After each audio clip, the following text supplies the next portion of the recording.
Assalamualaikum warahmatullahi wabarakatuh.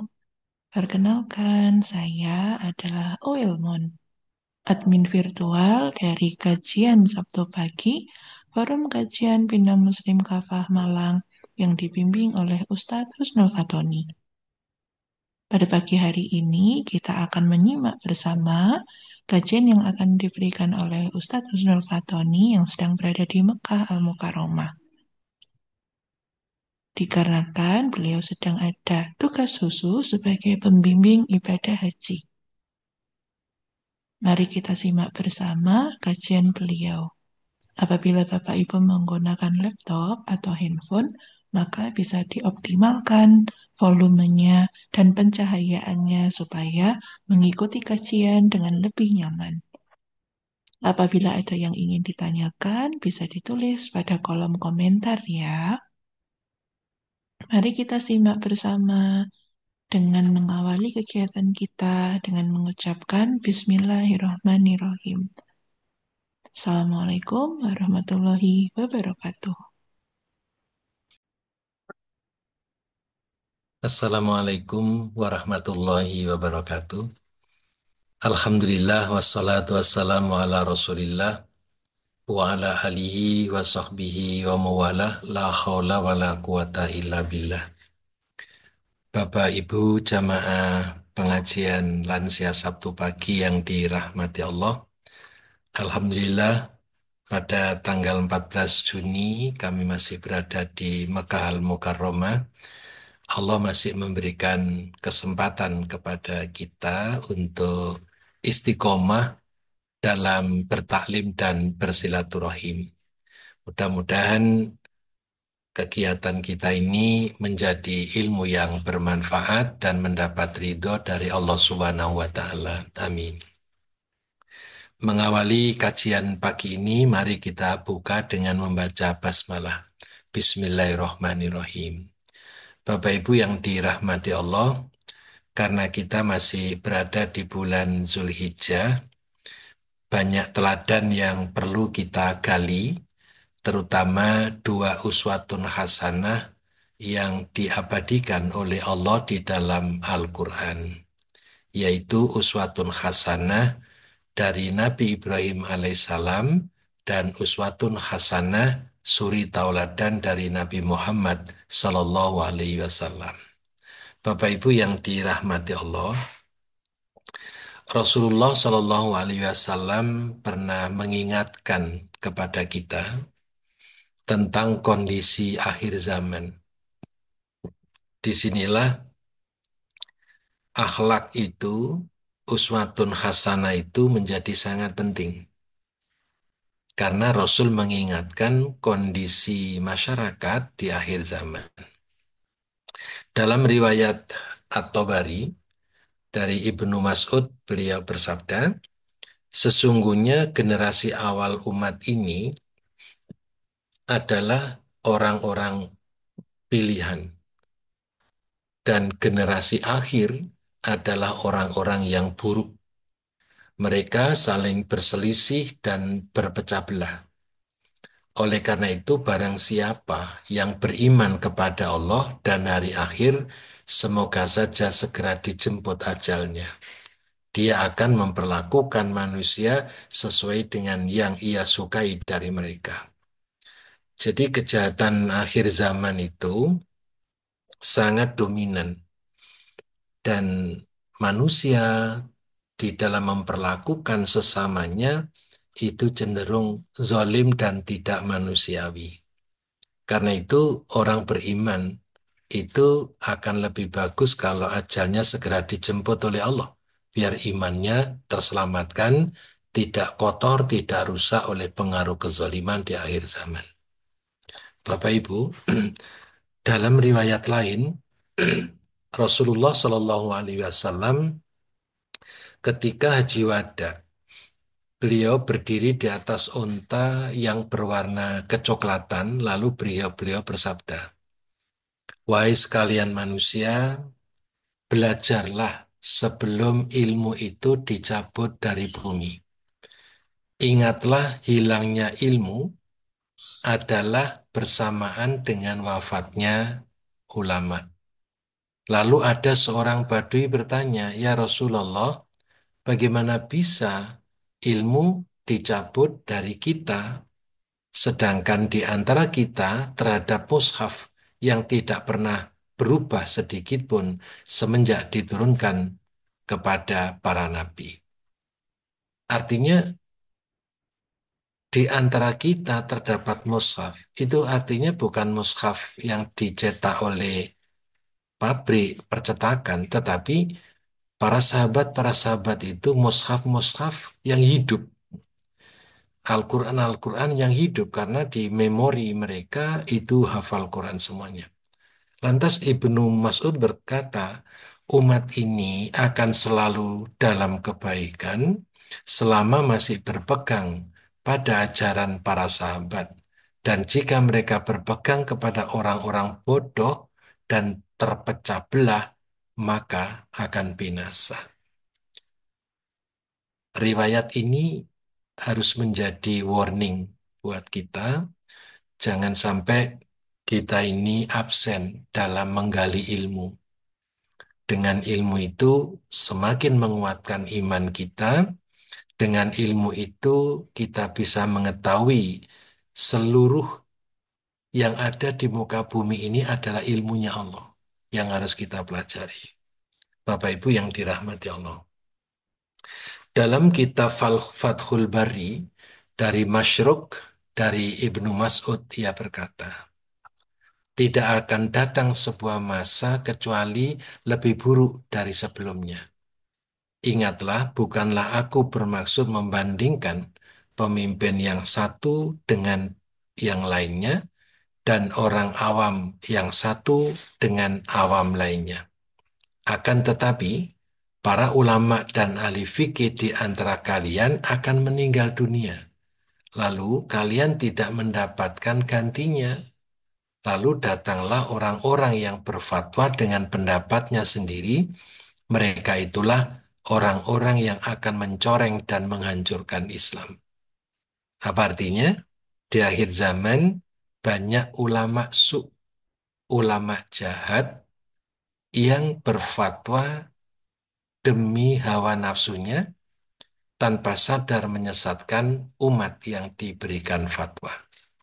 Banyak ulama yang menjual komitmennya, tidak mengikuti statusnya sebagai warasatul anbiya wal mursalin, tetapi lebih mengikuti hawa nafsunya, lebih mengikuti budaya yang berkembang di zamannya, sehingga umat menjadi bingung siapa yang harus diikuti. Oleh karena itu, Bapak Ibu yang dirahmati Allah, dalam situasi seperti ini, orang beriman tidak boleh putus asa, tidak boleh kebingungan. Karena apa? Masih ada Al-Quran dan hadis yang difirmankan oleh Allah dan disabdakan oleh Rasulullah. Karena itu, di dalam Al-Quran maupun hadis, Allah Subhanahu wa Ta'ala memberikan role model, uswatun hasanah yang harus diteladani. Ketika pemimpin sudah tidak bisa jadi sumber teladan, ketika ulama juga ulama ketika para politisi juga lebih memperturutkan syahwat politiknya, sehingga kehidupan menjadi kacau balau, maka ada dua uswatun hasanah yang harus kita jadikan sebagai sumber teladan, yaitu Nabiullah Ibrahim alaihissalam dan Nabi Muhammad sallallahu alaihi wasallam. Allah Subhanahu wa taala mengabadikan dua sosok Rasul ini dengan kata uswatun hasanah. Terhadap Nabi Ibrahim alaihissalam, Allah Subhanahu wa taala berfirman, "Qad kanat lakum uswatun hasanatun fi Ibrahim walladzina ma'ahu idza qalu liqaumihim inna bura'u minkum wa mimma ta'buduna min dunillah." Sesungguhnya telah ada suri tauladan yang baik bagimu pada Ibrahim dan orang-orang yang bersama dengan dia. Pengikut Nabi Ibrahim maksudnya. Ketika mereka berkata kepada kaum mereka, sesungguhnya kami berlepas diri dari kamu daripada apa yang kamu sembah selain Allah. Ayat ini menunjukkan bahwa uswatun hasanah yang harus kita ikuti dari Nabi Ibrahim adalah komitmennya terhadap tauhid, komitmennya terhadap keimanan, komitmennya di dalam menolak segala bentuk kemusyrikan.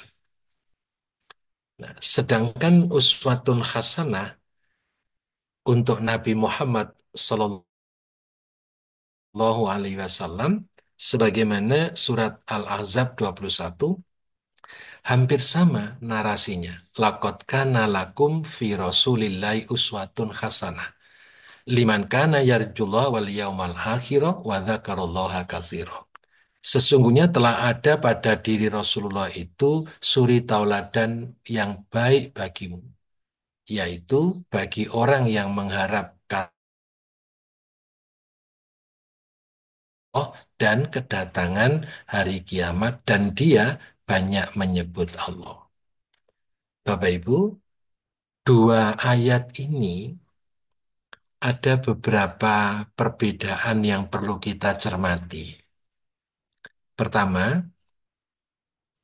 kepada Nabi Ibrahim, Allah nyebut nama langsung. Laqad kanat lakum uswatun hasanatun fi Ibrahim. Sesungguhnya telah ada suri tauladan yang baik bagimu pada Ibrahim. Sedang kepada Nabi Muhammad SAW, Allah tidak nyebut nama, tapi menyebut derajat. Laqad kana lakum fi Rasulillah, bukan fi Muhammad, tapi fi Rasulillahi uswatun hasanah. Dari panggilan ini saja sudah menunjukkan bahwa Rasulullah itu Rasul yang sempurna. Setelah Rasul, setelah Nabi Muhammad, Allah nggak ngangkat Nabi dan Rasul baru. Karena itu uswatun hasanah dalam diri Rasulullah itu sempurna. Itu sempurna. Apalagi tujuannya liman kana yarjullah wal yaumal akhirah wa dzakarallaha katsira. Nah, Bapak Ibu yang dirahmati Allah, kita akan fokus membahas uswatun hasanah dalam diri Nabi Ibrahim alaihissalam. Sedangkan uswatun hasanah yang ada pada diri Rasulullah Shallallahu Alaihi Wasallam, insya Allah akan kami sampaikan pada pertemuan berikutnya. Bapak Ibu yang dirahmati Allah, Allah mengulang firman-Nya kepada Nabi Ibrahim. Laqad kana lakum fihim uswatun hasanatun. Nah, ujung ayatnya ini sama dengan Al-Ahzab ayat 21. Liman kana yarjullah wal yaumal akhir wa may yatawalla fa innallahu wal ghaniyyul hamid. Sesungguhnya pada mereka itu lagi-lagi kata ganti. Kalau di Al-Mumtahanah ayat 5 ayat tadi itu ayat 4 ya, itu kata Ibrahim muncul. Tapi di dalam Al-Mumtahanah ayat 6 Allah menggunakan kata ganti fihim. Laqad kana lakum fihim uswatun hasanatun. Sesungguhnya pada mereka itu, yaitu Ibrahim dan umatnya, ada teladan yang baik bagimu, yaitu bagi orang-orang yang mengharap pahala Allah dan keselamatan pada hari kemudian. Bapak Ibu yang dirahmati Allah. Di awal tadi saya sudah menyampaikan bahwa uswatun hasanah yang menonjol dalam pribadi Nabi Ibrahim alaihissalam adalah komitmennya terhadap ketauhidan, keimanan, akidah. Dan disinilah keteladanan Nabi Ibrahim muncul. Keteladanan Nabi Ibrahim dalam menanamkan tauhid, akidah itu nampak sekali. Allah Subhanahu wa Ta'ala menganugerahkan 3 tahap berpikir kritis kepada Nabi Ibrahim. Dan orientasi tahap pertama, kedua, sampai ketiga adalah menanamkan akidah, ketauhidan. Tahap berpikir kritis yang pertama adalah berpikir kritis empirik. Sebagaimana firman Allah dalam surat Al-An'am ayat 74. Wa idh qala Ibrahimu li abihi azaro atattakhidhu asnaman alihatan. Inni aroka wa qaumaka fi dhalalim mubin. Dan ingatlah di waktu Ibrahim berkata kepada bapaknya, Azar, pantaskah kamu menjadikan berhala-berhala sebagai Tuhan-Tuhan? Sesungguhnya aku melihat kamu dan kaummu dalam kesesatan yang nyata. Ini sikap Nabi Ibrahim melihat fakta, fakta empirik, di mana ayahnya menyembah berhala, patung arca, dan kaumnya juga sama, sama sampai Namrud, seorang raja pun juga menjadi rajanya berhala itu. Nah, Nabi Ibrahim mengambil sikap, pantaskah kamu menjadikan berhala-berhala itu sebagai Tuhan-Tuhan? Nabi Ibrahim berkomentar bahwa Tuhan yang berhak disembah adalah Tuhan yang menciptakan kita, bukan Tuhan yang kita ciptakan. Tuhan yang kita ciptakan itu bukan Tuhan. Jangankan yang kita ciptakan, ciptaan Tuhan saja tidak boleh dipertuhankan. Apalagi Tuhan yang diciptakan oleh manusia. Rasional, empirik. Tapi ayahnya ngamuk. Ayahnya ngamuk. Nah, ketika Nabi Ibrahim menyampaikan, Ya abadi, ini akhafu ayyamassaka adzabun minar rahman fatakuna li syaitani waliya. Wahai bapakku, sesungguhnya aku khawatir bahwa kamu akan ditimpa azab dari Tuhan yang Maha Pemurah. Maka kamu menjadi kawan bagi setan. Nah, Azar mengatakan, berkata bapaknya, bencikah kamu kepada Tuhan-Tuhanku, hai Ibrahim? Jadi malah bersikap seperti ini Azar terhadap Nabi Ibrahim. Dan ngancam, jika kamu tidak berhenti, maka niscaya kamu akan kurajam. Dan tinggalkanlah aku buat waktu yang lama. Diusir. Berkata Ibrahim, semoga keselamatan dilimpahkan kepadamu. Aku akan memintakan ampun bagimu kepada Tuhanku. Sesungguhnya dia sangat baik kepadaku. Seperti inilah reaksi ayahnya Nabi Ibrahim ketika Nabi Ibrahim mewujudkan kecerdasan berpikir kritis empiriknya. Sekarang yang kedua, tahap berpikir kritis analitik dalam surat Al-An'am ayat 75. Wa kadzalika nuri Ibrahim malakutas samawati wal ardi waliyakuna minal mukinin. Nalar Nabi Ibrahim itu selalu menganalisis fenomena yang dijumpai. Dan ini proses pembelajaran kepada kaumnya. Kaumnya diajak dialog dengan melihat fenomena. Dengan nalar kritis analitiknya, Nabi Ibrahim menyatakan, dan demikianlah kami perlihatkan kepada Ibrahim tanda-tanda kekagungan kami yang terdapat di langit dan bumi. Dan kami memperlihatkannya agar dia termasuk orang-orang yang yakin. Bapak Ibu. Falamma janna alaihi lailu, ketika malam telah gelap, dia melihat sebuah bintang lalu berkata, Hadza Rabbi. Qala hadza Rabbi. Inilah Tuhanku. Tetapi tatkala bintang itu tenggelam, dia berkata, saya tidak suka kepada yang tenggelam.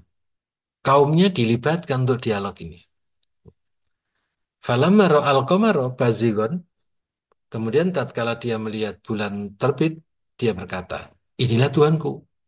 Tapi setelah bulan itu terbenam, dia berkata, sesungguhnya Jika Tuhanku tidak memberi petunjuk kepadaku, pastilah aku termasuk orang-orang yang sesat. Ya. Dia ngomong begini di hadapan kaumnya, agar kaumnya juga ikut terlibat memikirkan fenomena alam ini. Yang ketiga, falamma ra'a syamsa bazighatan qala hadza rabbi, hadza akbar. Kemudian ketika dia melihat matahari terbit, dia berkata, inilah Tuhanku, ini lebih besar. Tetapi ketika matahari terbenam, ia berkata, wahai kaumku, sesungguhnya aku berlepas diri dari apa yang kamu persekutukan. Nah, Al-An'am 78 ini nampak sekali bahwa sejak Nabi Ibrahim ketemu bintang, ketemu bulan, sampai ketemu matahari, itu berarti melibatkan dialog dengan kaumnya. Karena di ujungnya mengatakan, wahai kaumku, sesungguhnya aku berlepas diri dari apa yang kamu persekutukan. Bahwa jangankan berhala yang kamu sembah sebagai Tuhan. Bulan, bintang, matahari aja bukan Tuhan. Gitu loh. Nah, dari sinilah kemudian Nabi Ibrahim memperoleh tahap berpikir kritis intuitif. Bentuknya apa? Ini wajah tuh wajihya lilladzi fataros samawati wal ardo hanifan wa ma ana minal musyrikin. Yang menciptakan langit dan bumi, yang menciptakan bintang, bulan, dan matahari, dan cenderung kepada agama yang benar, dan aku bukanlah termasuk orang-orang yang mempersekutukan Tuhan. Jadi betul-betul jernih imannya, ajaran iman yang disampaikan oleh Nabi Ibrahim alaihissalam.